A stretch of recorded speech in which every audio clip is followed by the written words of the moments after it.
안녕하세요. 중등사회의 확실한 마무리. 우리 오늘은요, 사회의 2학기 학습 가이드에 대해서 선생님이 준비를 했습니다. 그래서 우리가 2학기 때 어떤 것을 배우고 또 어떻게 준비를 해야 되는지 선생님이 전체적으로 안내를 드릴 테니까요. 우리 2학기 과정 한번 우리가 미리 점검해보는 시간을 가져보도록 하겠습니다. 일단은요, 우리 목차 보시게 되시면 크게 우리가 오늘은 세 가지, 일단 첫 번째로는 2학기 구성이라고 해서 사회이라는 과목이 어떤 단원으로 구성이 되어 있는지를 일단 먼저 볼 거고요. 그리고는 그 단원별 학습 포인트 체크라고 얘기해서 여러분들 우리가 그 단원마다 좀 중요한 개념들, 핵심 개념들, 어떤 문제가 나오느냐 약간 이런 부분들 있잖아요. 제가 이런 부분에 대해서 짚어드릴 겁니다. 그래서 내가 나중에 공부를 하더라도 이런 부분에 대해서 우리 형종티가 얘기를 했었기 때문에 내가 이거 체크해서 다시 한 번 더 봐야 되겠다라고 할 수 있도록 선생님이 안내를 드릴 거고요. 그리고는 우리 이제 마지막 만점 사회 학습 전략 체크라고 해서 우리가 어떤 식으로 공부를 해 나가야 되는지 그 계획까지 선생님이 세워드리도록 하겠습니다.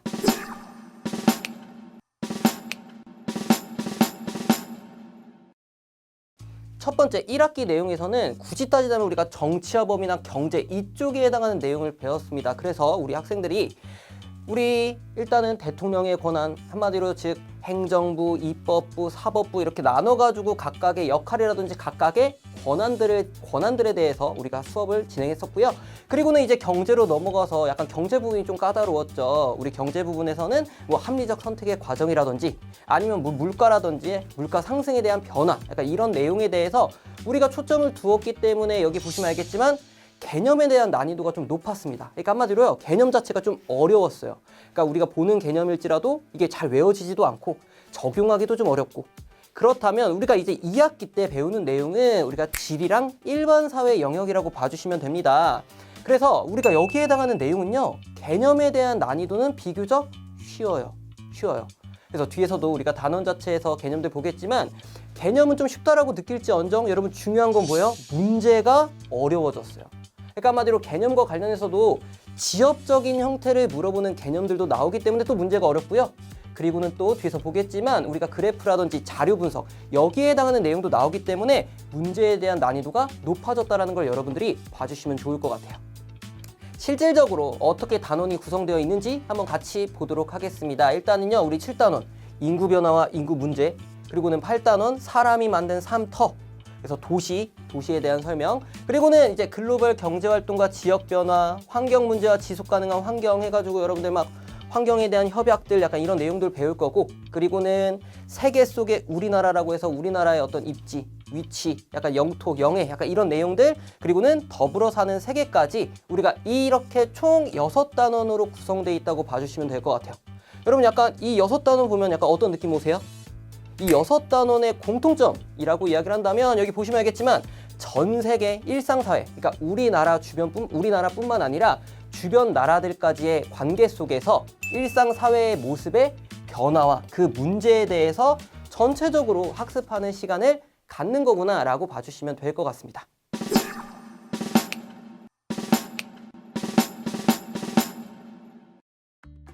일단은 여러분 우리 7단원입니다.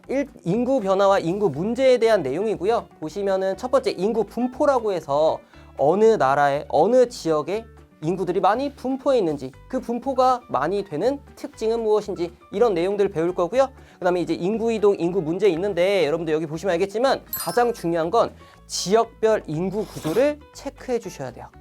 선생님 지역별 인구 구조요? 여러분들 이게 모든 나라의 인구 구조 약간 이렇게 외우는 게 아니라 선진국이라든지 개발도상국이라든지 인구 피라미드 모형이 나와요. 그래서 예를 들면 뭐 여기가 0에서부터 뭐 65세, 70세 쭉 올라가는데 이 인구 피라미드가 이런 식의 형태를 나타낸다면 우리가 뭐라고 얘기할 수 있느냐? 선생님 여기는요, 여러분 여기가 아래가 우리가 저연령이에요. 그러면은 선생님 여기는 출산율이 높네요. 이런 식으로. 그래서 우리가 두 가지 선진국과 개발도상국의 인구 구조에 대해서 분석하는 인구 피라미드 모형을 주고 이거 관련해서 어떤 나라이고 어떤 문제를 겪는지까지 체크해보는 내용이 가장 중점적으로 우리가 학습하게 될 거고요. 그리고는 이제 8단원으로 올라가시면 사람이 만든 삶터, 도시라고 이야기해서 굳이 따지자면 여러분 여기 세계 도시와 도시의 구조, 특히 선생님 볼표 한번 칠게요. 도심과 부도심 주변 지역, 약간 이쪽에 해당하는, 즉 도시 내부 구조에 대해서 배우게 됩니다. 사실은요, 우리가 도심, 부도심, 주변 지역, 우리 주변에 있는 지역들로 다 생각해 볼 수 있어요. 근데 또 여기서 뭐가 나오냐? 이 각각의 도심 지역, 부도심 지역, 주변 지역의 특징을 묻는 문항이 자주 출제가 되겠죠.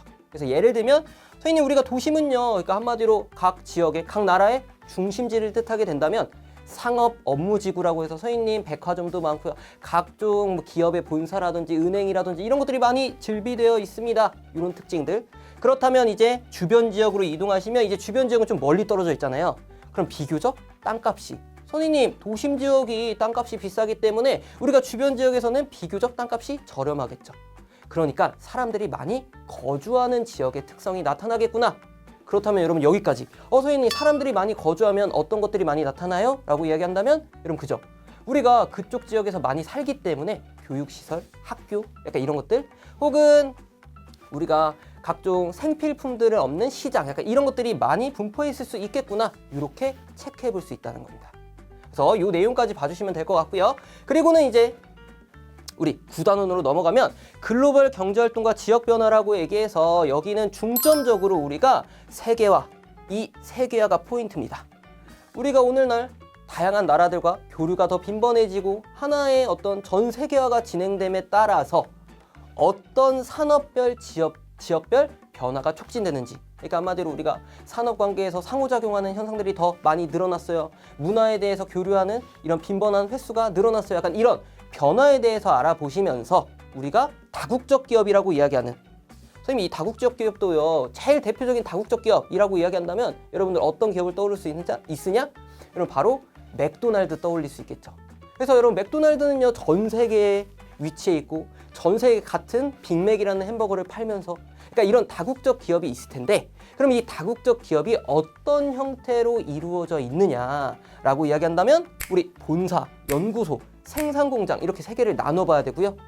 그래서 본사는 각 지역의, 각 나라의 중심지에 위치해 있을 뿐더러, 연구소는요, 각 지역에, 연구소는 약간 연구 개발자 이런 사람들을 많이 필요로 하겠죠. 그러니까 한마디로 어떤 대학 시설이라든지 연구 시설 이런 것들이 발달되어 있는 곳. 그리고 마지막 생산 공장. 여러분들 우리 공장은 어디 위치할까요? 비교적 막 비싼 곳에 공장 위치할 필요 없잖아요, 그죠? 그래서 우리가 기본적으로 저렴한 우리 개발도상국, 약간 이런 데 위치하는 거구나 해서 여러분들이 지도와 관련지어서도 어디에 위치하고 어떻게 이게 위치되었는지 그 원인까지 분석을 해주셔야 됩니다. 그리고는 우리 이제 10단원 환경 문제와 지속 가능한 환경이라고 해서 여기에 포인트는 당연히 환경이겠죠.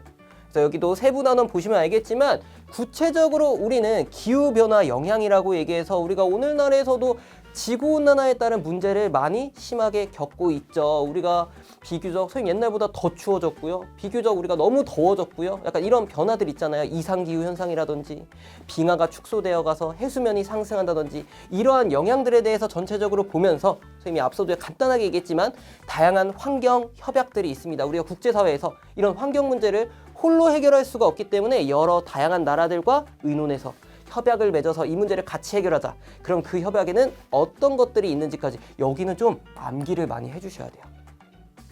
그리고는 이제 마지막 우리 11단원으로 넘어가시면 세계 속의 우리나라예요. 사실은 선생님이 강조하는 좀 가장 어려운 부분은 이 단원이라고 이야기할 수 있어요.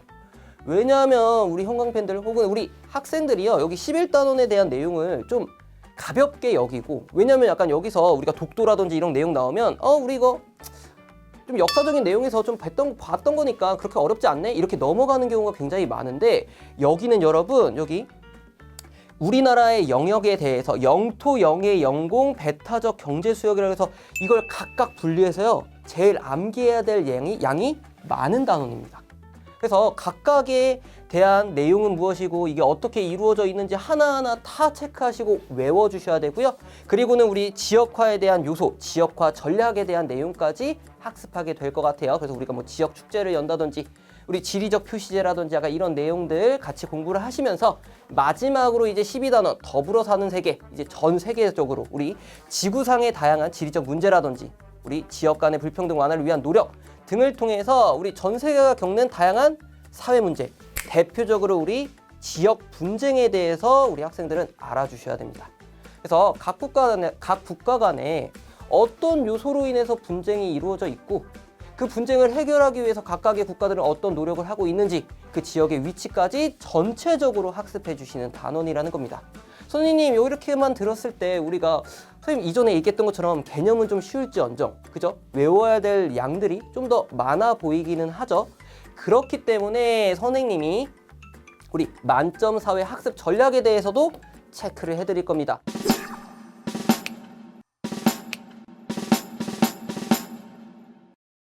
선생님은 크게 세 가지 포인트를 여러분들한테 이야기하고 싶어요. 우리가 특히나 사회 2학기 과정에서 공부하기 위해서는 지금 첫 번째 개념을 좀 더 꼼꼼하게 봐주셔야 되고요.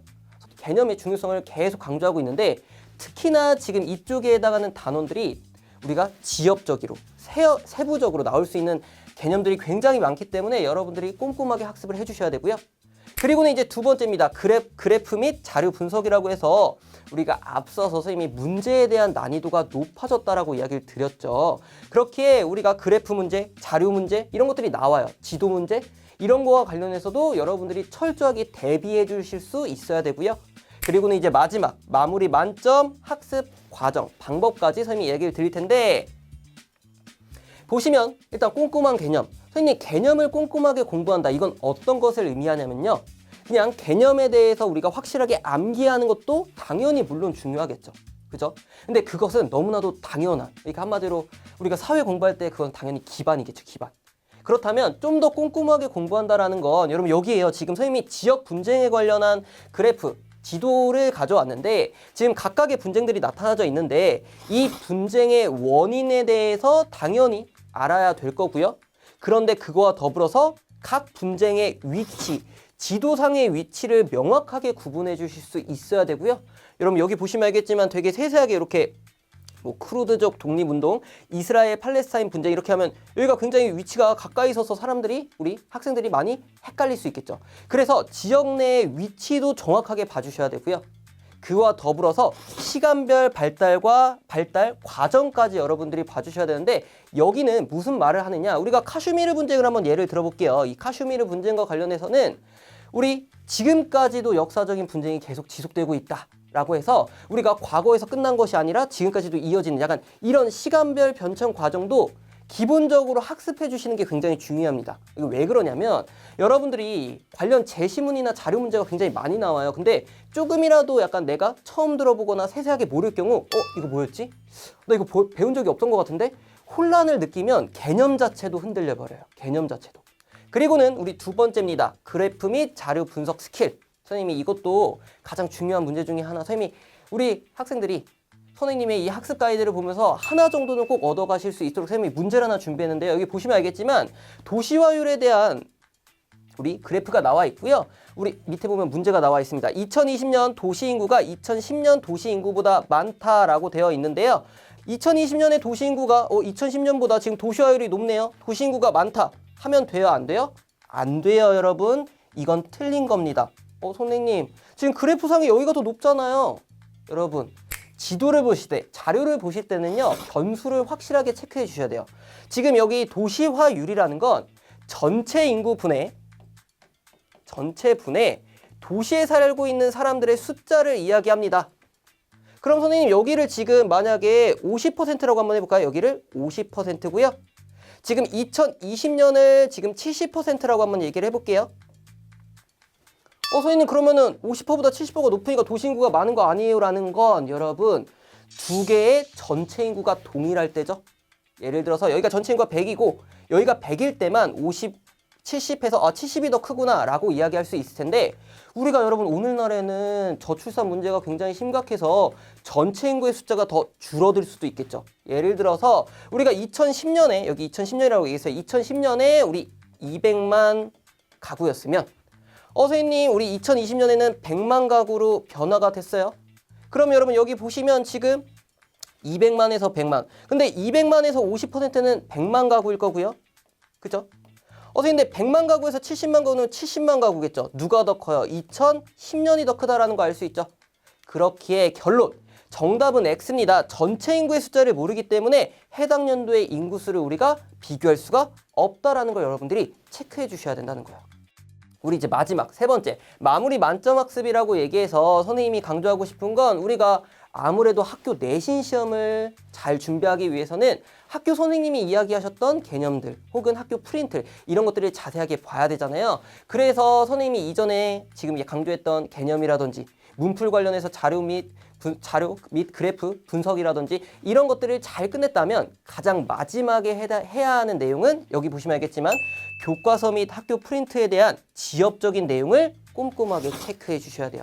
지엽적인 내용을 체크한다. 여러분들 우리 교과서가 이렇게 있어요. 교과서가 있으면 우리 이 아래 보시면 여러분들 막 각종 기사라든지 우리 더 알아보기 여러분들 여기 왼쪽에는 막 사전들 막 이런 거 나와 있잖아요. 이런 내용까지 봐주셔야 돼요. 특히나 여기서는 어떤 지역적인 분쟁, 어떤 지도적인 요소와 관련해서도 연도별 변화라든지 여러분 여기 맨 밑에 보면은 뭐 만점 포인트 막 해가지고 막 되게 세세하게 우리 관련 자료들 막 이렇게 그냥 자료만 이렇게 띡띡띡 나와 있는 거 있잖아요. 여기에 해당하는 내용도 그냥 별로 뭐 중요하지 않겠네 넘기는 게 아니라 한 번씩은 다 꼼꼼하게 읽어주셔야 돼요. 이 학습이 마치셔야 우리 모든 학생들이 만점 사회를 받을 수 있다는 겁니다. 그렇다면 우리 이제 마무리할 건데요. 일단은 처음에 막 단원도 나오고 선생님도 문제도 보니까 굉장히 어려워요. 약간 이런 친구들도 많을 텐데 비교적 우리 일상사회의 모습을 이야기하고 있기 때문에 우리랑 굉장히 친근한 개념들이 많이 나옵니다.